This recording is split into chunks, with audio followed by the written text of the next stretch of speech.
Ya, ini problematika yang bisa kita lihat atau kita rubah bisa menjadi peluang juga sebetulnya.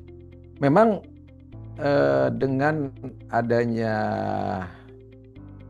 Permen nomor 8 tahun 2023, koperasi itu ada kalimatnya boleh melakukan pelayanan secara digital melalui DFS ya, Digital Financial Services.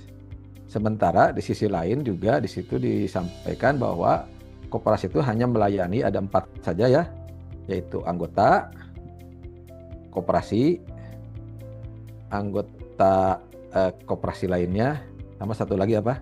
Apalagi saya. Ya pokoknya hanya terbatas sama calon anggota ya, ada 4 itu. Nah, sebetulnya gini teman-teman, kalau dari sisi regulasi memang ini akan menjadi hambatan gitu ya, karena berarti kita hanya bisa melayani koperasi saja. Tapi sebetulnya yang menjadi pertanyaan adalah bisa nggak kita melakukan namanya, kalau dalam pertanyaan itu adalah intensifikasi. Ya, intensifikasi itu artinya apa? Selama ini saya yakinlah tidak semua jasa keuangan di koperasi itu bisa kita layanin karena nggak ada produknya. Padahal dengan adanya closed loop itu kita akan istilahnya meningkatkan lifetime value ya.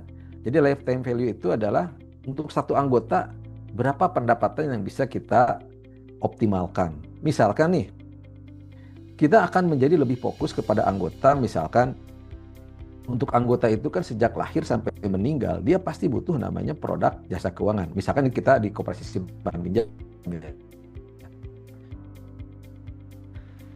supaya lebih mengerucut, anggota ketika lahir dia pasti butuh biaya kelahiran. Kita bisa bikin produk namanya misalkan tabungan rencana melahirkan misalnya, ya. Kemudian anak tersebut kemudian mau sekolah, itu kita bisa buat namanya simpanan, misalkan kalau di BMT itu kan ada simpanan pendidikan menuju sarjana. Itu mulai dari lahir sudah disiapkan dananya untuk pendidikan, gitu ya. Atau kita juga misalkan kalau ketika sudah dewasa ada simpanan untuk menikah. Kalau dia berbisnis kita ada pembiayaan, gitu ya. Kalau dia pembayaran jasa keuangan pembayaran tuh pastilah ada namanya bayar listrik, bayar telepon, bayar ini. Tinggal bagaimana kita tadi meningkatkan engagement. Apa tuh engagement? Engagement itu bagaimana meningkatkan interaksi ya. Interaksi antara koperasi dengan anggota gitu. Jadi mungkin ke depan itu secara ekstensifikasi kita mungkin akan terbatas tuh ya, karena kita hanya bisa melayani anggota saja gitu. Tapi secara intensifikasi kita akan lebih kuat secara engagementnya, secara customer intimacy-nya. Jadi teman-teman kan kalau secara strategi itu ada dua. Kita bisa bersaing itu dengan operational excellence, ya. Kita memperhebat layanan operasional kita. Atau yang kedua yaitu kita meningkatkan customer intimacy, kedekatan dengan customer, gitu. Nah, PR-nya adalah kita semua ya, termasuk di kami, itu bagaimana meningkatkan customer intimacy, bagaimana meningkatkan customer engagement, gitu. Nah makanya perlu nanti dibuat program-program yang meningkatkan engagement, ya, program-program yang meningkatkan keterkaitan dengan anggota, gitu ya.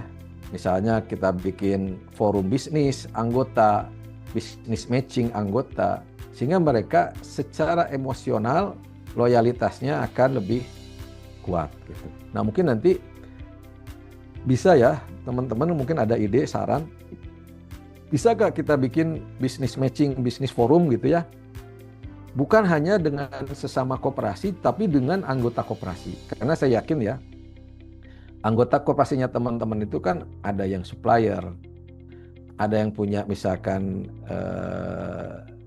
dapur MBG gitu ya. Kalau ini disinergikan ini dahsyat gitu ya di sini. Karena kan tadi kita bisa melihat peluangnya nanti sesama koperasi koperasi ini bisa saling bertransaksi dengan anggota koperasi lainnya. Itu sih kalau dari saya ya, Pak Lutfi ya. Jadi jawabannya, kalau kita melihat secara hambatan, pasti ini hambatan. Tapi kalau kita bisa melihat peluang di balik hambatan itu, bagaimana kita akhirnya kembali meningkatkan jati diri koperasi, bahwa meningkatkan kedekatan atau keintiman dengan anggota kita.